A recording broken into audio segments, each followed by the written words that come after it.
John Gladkov. What's up, brother? Did I say it right? Rich, long time no see. Yeah. How are you? Did I say it right?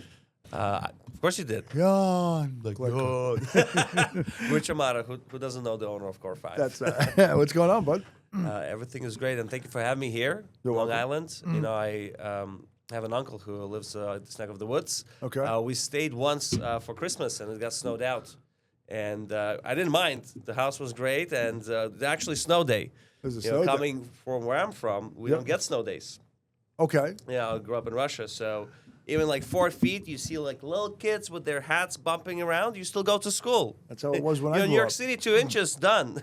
We're not coming out. It wasn't like that when I grew up. We had to walk uphill to get to school and then walk uphill to get back home in the snow on 50 below zero, so it didn't matter. Same in Russia. We didn't get like what these kids get today. You know, so It's so different, especially with the Zoom and everything else. I think the business also has changed a lot it's since crazy. the 2020. I can imagine. Yeah. How was it? Oh, you know what? Let's start off with this. Sure. You said you grew up in Russia. Let's start with that. Where did you grow up? Uzbekistan is where I was born, right? That was in the 90s, and it was very interesting because predominantly Muslim country. Uzbek was the language that they still taught in school at that time. So it was Russian and Uzbek. So you went to grade school in Uzbekistan and Russia? Correct, yes. And, you know, it was very interesting because it was so great sense of a community. You know, the buildings across each other look the same. You know, here I understand that's not really a good thing when the buildings look the same. And then there's like this recycling and trash chute, not inside the building, but you had to walk about 40 yards to drop it off. And then we had one soccer ball that we would play with. It was bald, right? And then all the kids in the turf without even any grass would just run around and only see like little feet bouncing around. That's awesome. But I had such a great childhood. I can't complain. You know, my grandparents raised me. I got, Grew up in a flat or a house? It was an apartment, right? And then we moved around a bunch when my mom actually immigrated here by a student visa before she got remarried. What year was that? When she came here, I don't remember off the top of my head, but it was right before 9/11. Okay. Yeah.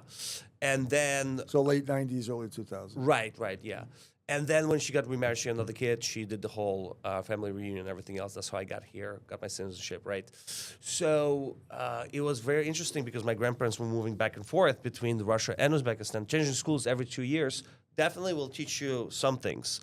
One of them is adaptability, for sure. Without doubt, yeah. Because you don't have those childhood friends or relationships that you can hone over time, right? So what's that like growing up as a kid like that? It has to be a lot of change, obviously, right? Is it hard or easy for you? I know it's a silly I don't know, question. it's hard or easy. I'm grateful for it. You know, I wouldn't have really changed much about it. You know, my grandparents put so much into me, poured so much into me. Sometimes I feel like they were vicariously living through me of all the things they couldn't done.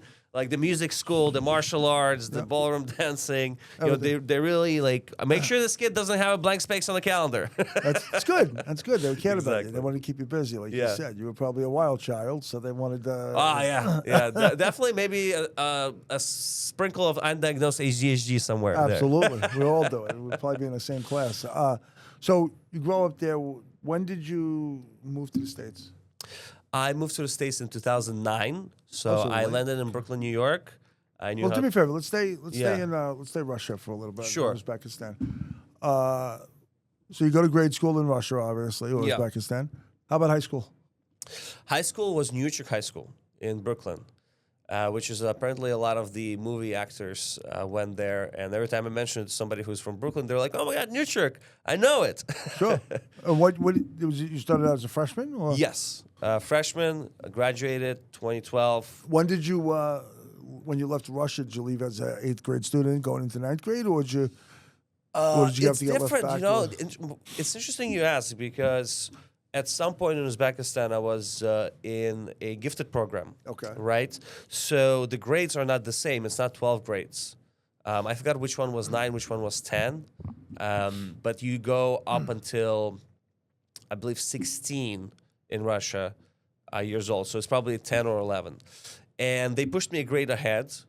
Then when they brought me to Russia, they were like, okay, he tested great on all of these regions, as you call it here, but he still hasn't hit puberty. So all the kids are bullying him in class. We got to pull him back. Yeah. Oh, so that's what So it was. socially and in the circle, I kind of like didn't fit in back then, as far as I can recall.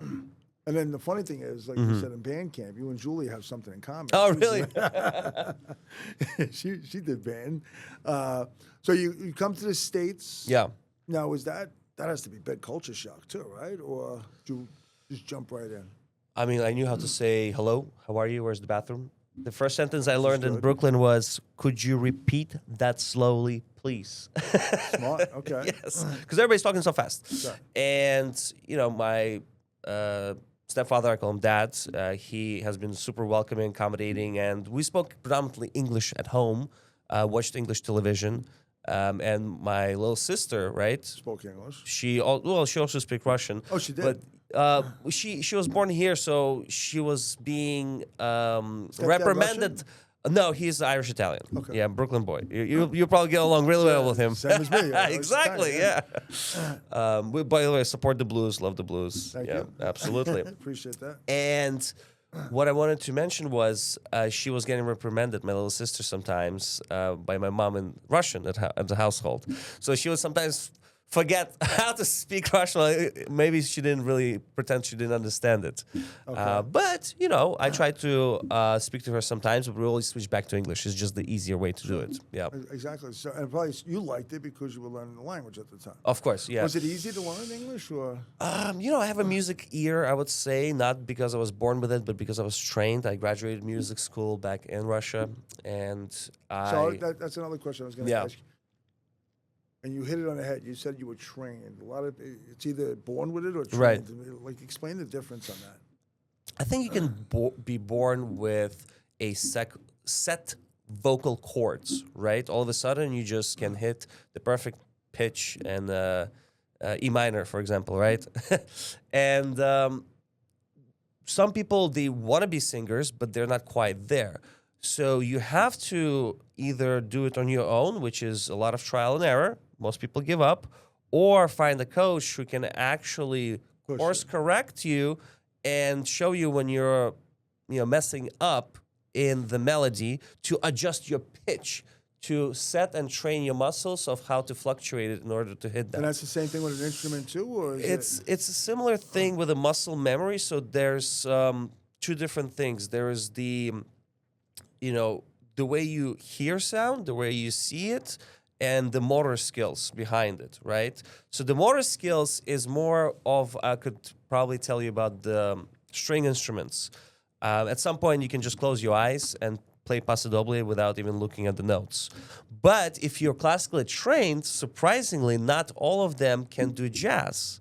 And the reason why is jazz is mostly improvised. It's mostly felt, right?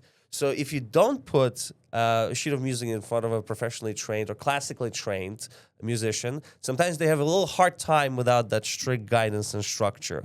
Or self-taught musicians, right, have an amazing time improvising and doing some genres like jazz because they have an innate ear to it and they're not constricted by the classical norms, so they break through them. That's interesting. It's hard to teach old dog tricks, right? That's the idiom, how it goes. So similar, if I may ask you, Rich, would you rather hire an agent who has a bunch of experience and bad habits of 10 years, or would you rather hire an agent who is driven, motivated, who has only 1 year experience? It's a good question. Yeah. It's a really good question. Depends what's their GCI. That's exactly what it is. It's the GCI. And how bad are they, right? So Right, how much right, trouble are they right. going to get in? Are they doing it because they're idiots, or are they doing it because, it all depends. Are they just making mistakes because they don't know what they're doing and you can teach them, or are they just bad, bad agents? at Yeah, that I point? got lucky. I joined Keller Williams in 2018. Lauren Bobena was actually my sponsor. Let's go a little further though. Sure. Because I want to touch on this music thing because I find it so interesting. And on the car right here, I found that I was really interested in what you were saying. It was pretty cool. So you come to the States. Yeah. And you do high school. Yep. Okay.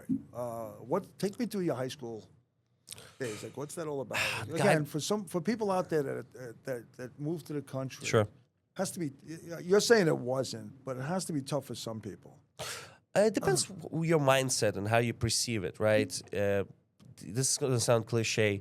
90% in the world, it's not what happens to you, it's how you choose to react to it. Love it. Yeah? So I decided not to really close off and to become recluse.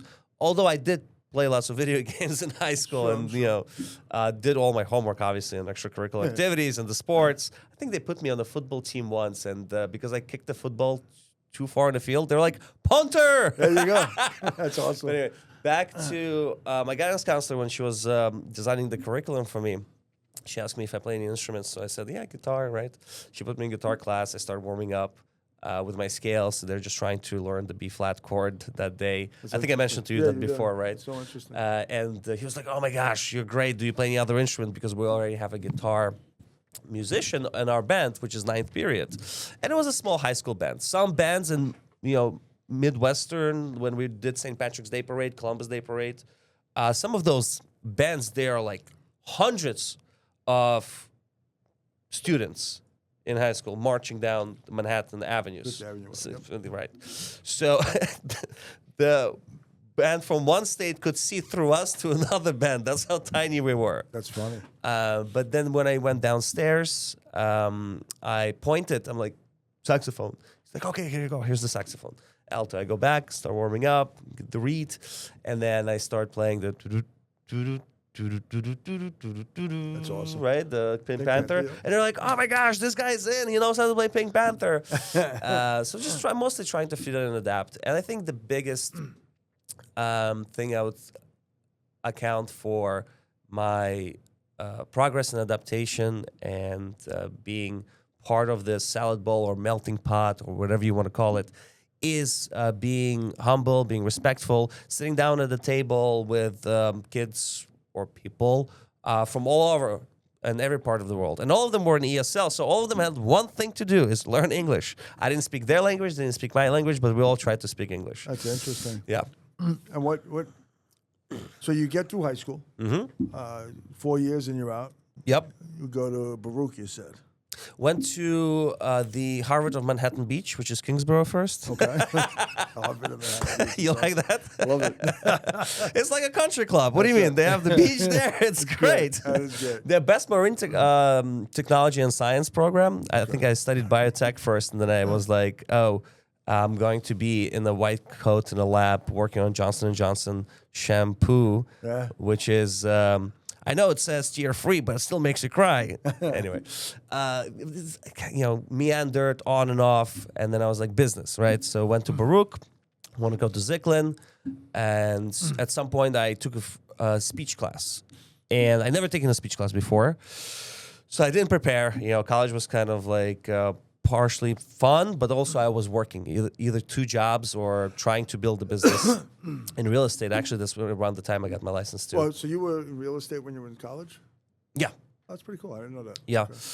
I was not licensed. I was trying to do all those things that they're showing now on TikTok.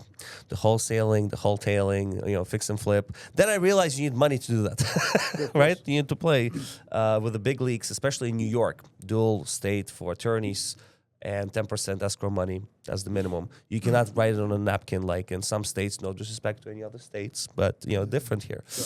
So where I was going with this. The School of Business, Zicklin, and then I took a speech class and didn't prepare, knocked it out of the park. Everybody stood up and was clapping. I was like, what? Maybe I have something. Oh my gosh, is this my God's gift? I don't know if you're religious or believe in God, but it's a huge part of my life. And I'm still rediscovering that. Faith is definitely number one. What's what I like about Keller Williams. They put God first, family second, business third. And I was like, okay, maybe if everybody's struggling with this, but I'm having such a hard time in calculus, maybe I don't really fit into the traditional model here. Let me try to find something else. So then I started doing some sales jobs here and there and kind of like ended up landing myself on the very prominent team in one of your offices, which is Midtown Manhattan, the Ronald Williams team. They gave me a trial period. I wouldn't say a year, but it was a long time before they officially signed me on the team. And I'm very humble and grateful for all the time and all the skills they taught me. Before we get into that, we're definitely going to reach on that. When did you get licensed? 2018. 2018. So you're still in college when you got licensed? No, I was not in college at the time. Okay, so you graduate college. Did you do any other career first? Dropped out of college. Dropped out of college. Yeah. So you didn't drop. When did you, if you don't mind me asking, what year did you leave? I'm sorry? What year? How far did you get? It was on and off, so I don't quite recall. I, pretty much had a few. It was kind of stupid. I should have probably finished it, but I had a couple of credits left, and I decided this is not for me, and made that decision at the time, which was a personal choice. Yeah. So you get into real estate, and you start with downtown. I started with downtown Tribeca. I went to about 9 different offices. Why did you choose Keller? And I know what you said earlier. But Yeah, totally. I went to 9 different offices. Some of them looked at my resume, my background, my education, and they just kind of like, no. Some of them couldn't wait to sign me, but it was a little bit deeper in Brooklyn. Sure. I think Ben Bay, Bay Ridge. I'm not going to mention all the other companies, but what happened was when I walked into Keller Williams, Lauren Bobena set me down in that little office nook downstairs, and I asked... Our office or Mark's? It was her office because Mark's was like to the left and hers was to the right. And there was this huge desk right outside, remember? Oh, such a great office. Such a great office. The mattresses, the windows, first floor, no elevator. Oh my gosh. Great times. Can we have it back, please? I wish that. Yeah, I love it's still vacant. Is it? It is. We were just talking about that. That's okay, so I'm gonna make some calls. There you go. I wanted to buy that building. Yeah. I wanted to buy the probably still good for sale. Yeah. That's awesome. All right, we'll talk about that. So I came to her desk, and some offices, like the lights were not on, right? And some offices were just too preppy. Right? Yeah. I was like, I had like the list of 50 questions that I prepared. I was like really studied for it, and I was like, so what do you guys offer? Like the split doesn't really matter for me, right? I'm here. I need to learn. I need to figure out how to do the business, how to get my own business, and how to be successful, right? And then she opened this calendar. And each day there was something which she called Ignite, right? And then she's like, they also have Bold. And then if you want, you can also go to the family reunion. You network with the international. And every single step of your way, whether you're a first year, second year, fifth year, or 30th year in your career, there was a system in place. And I'm like, why would I I'm not trying to be the next Bezos, Sam Altman, even though they haven't really created something new, but they modernized it, innovated it, right? I'm not trying to do that. I am trying to find a tried and proven model and not to reinvent the wheel. Align myself and put myself standing on the shoulders of other giants and, learn the ropes. So that was a done deal for me. I remember showing up, I think it was 8:30 for the, Coach Brian. Brian was great. Remember him? I think he's at Compass now. But he did the warm-up for the cold calls, That's right. Scripts. Yep. And then I would go and call the buildings, but back then I was a little silly and cocky. Sorry, Leo. Yeah. I didn't even know what the board package was, but he was like, yeah, call the Park Avenue buildings. So I just called them. I just called them. I'm like, yeah, just get an appointment. And I think I took a couple of senior agents at that time. I think it was Levin Kong, right? No, before Levin Kong, it was Chang. I think it was his partner. They were super welcoming. Every time I would knock on somebody's door, they would actually give time of day, and they would show me this simple. Looking back, it was kind of silly. I would ask them, like, how do you look up something on Acris? So it was a very welcoming environment, and 2020 happened. So that was a shakeup, not only in my world, but many other people. Sorry about that. All good. So I think I took over in 2020. Uh-huh. Right? I ended up taking it over, and we move over. You end up moving downtown with me, or did you leave prior to when you joined Ron's team? Was it there when we combined both offices? So I'm not sure about the combination of offices, but during the 2020, I couldn't just sit on the couch. And at that time, I was working full-time for the leading hotels of the world in downtown Tribeca, one of the Robert De Niro's properties.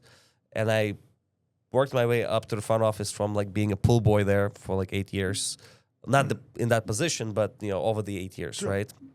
And kind of like see how people move in that echelon. and how things are done, and working in a hotel, which can't really talk about celebrities or what happens behind the closed scenes. At the end of the day, they're people too. That's right. Right? So I would do the training, do the calls, work out in the afternoon, eat, and then go to a 3 p.m. shift, 11 o'clock get off, take an hour and a half back, right to Brooklyn, and then do that again. And sometimes I would do even open houses or site things on the weekends when I didn't have the job. So slowly but surely trying to get up to speed with the real estate. Where'd you get your work ethic from?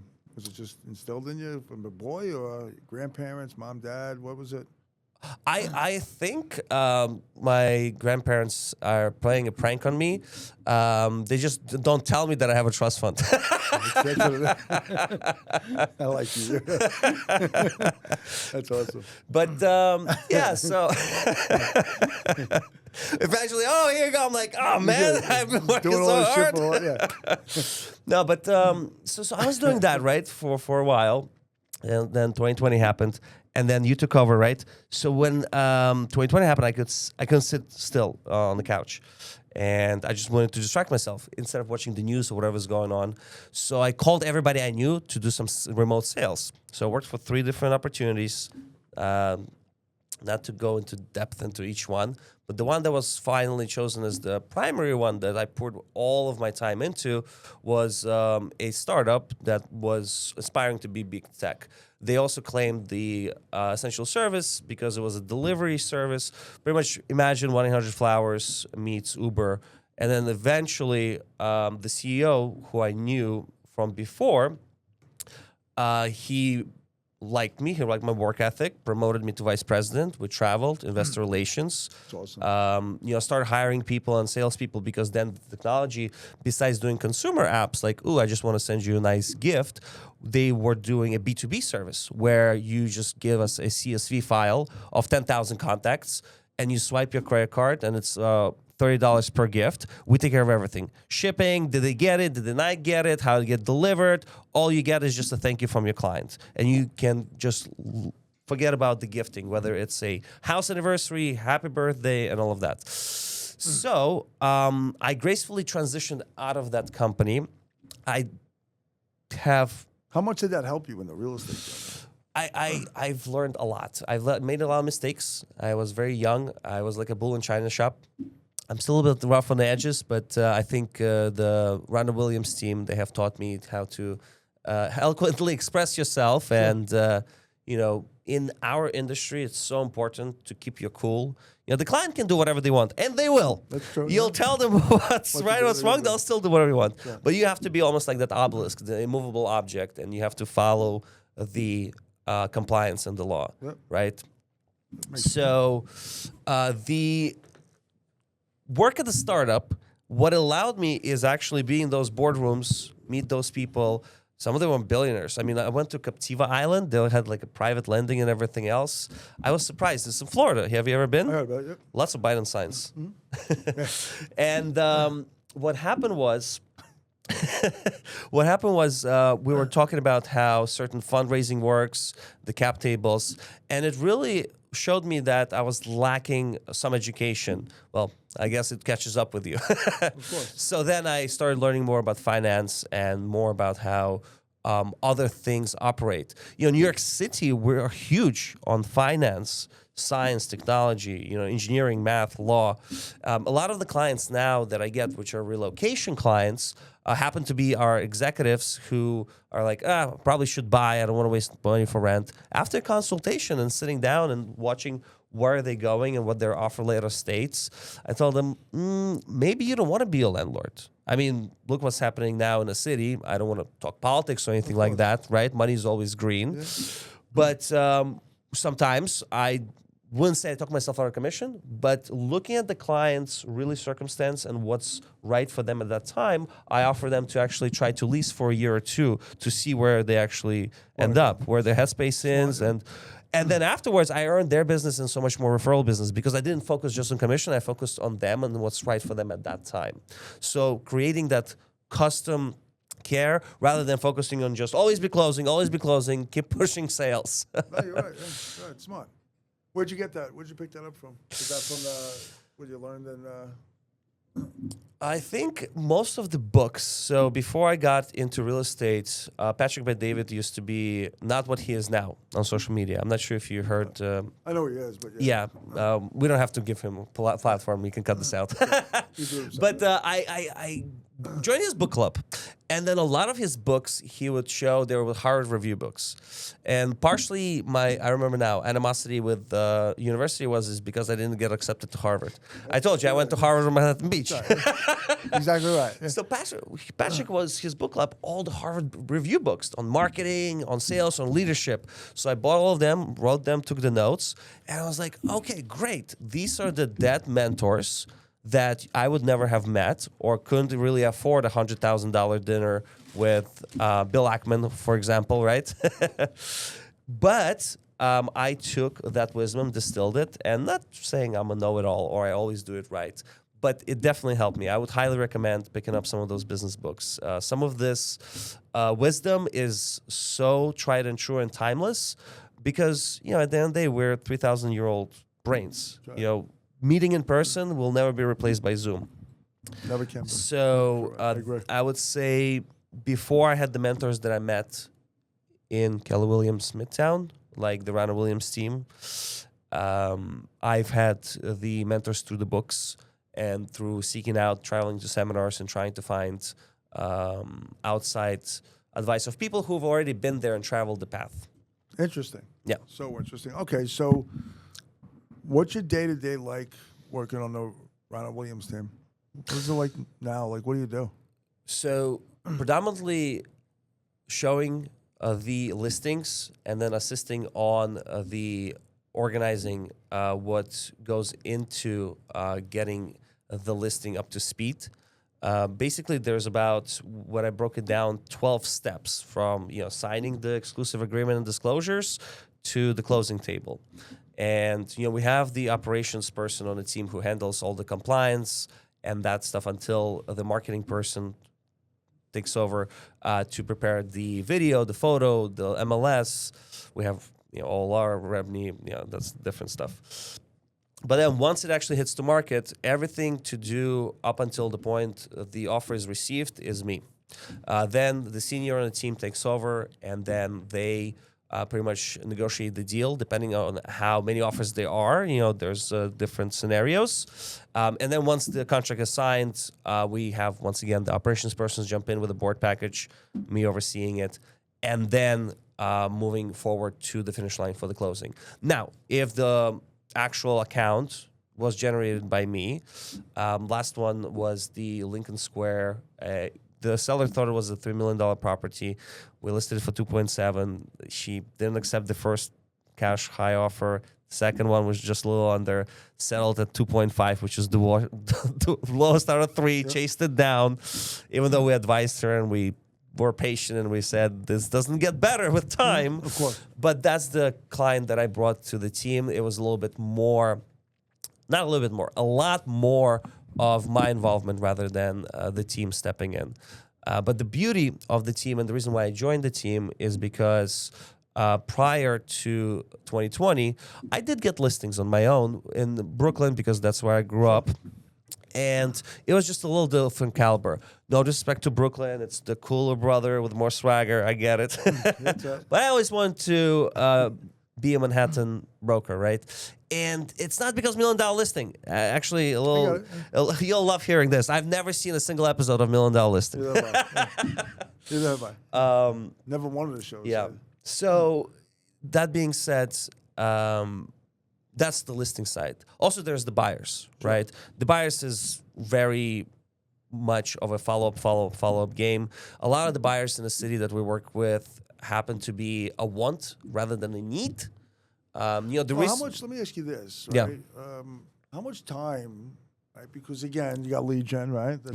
That's second is follow-up. Yeah. How much time do you spend on follow-up with every single one of your clients, right? It could be one day or it could be 18 months, 2 years. In a right? day, and it takes a while, like a business. I'm not going to mention like the book where I got this from, but in a day, it's follow up, follow through, and go get the business, right? So throughout the day, I don't have a strict 1 hour that I do that because an inspection comes up, or some fire goes down, or a listing. But yeah, it's just.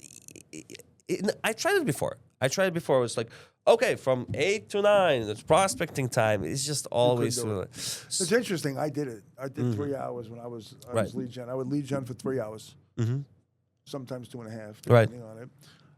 Nothing came in between that time. So if somebody called, if I called you and we were talking or whatever lead gen I'm doing that day, and you said come over right now, I would not go over. I was very disciplined. I would finish my lead gen, and that's what I was doing at that time. So I'm the opposite. I stuck to that. Right. But I also knew, like in lead gen, you have lead gen. That's new business, but predominantly my business was follow up, which was lead gen. It was just constant follow up. I agree with you. Follow up. I've had people from 5 years ago that I've sent emails, they never reply. I think that's almost psychopathic to some people, where if the real estate school tells that you need to send 1,000 intentional emails, not automated ones, with a note, this is why I think it's good for you, this is why I think it's not good for you, which takes, on average 5 to 15 minutes, depending how crafty you want to get with that email for each client.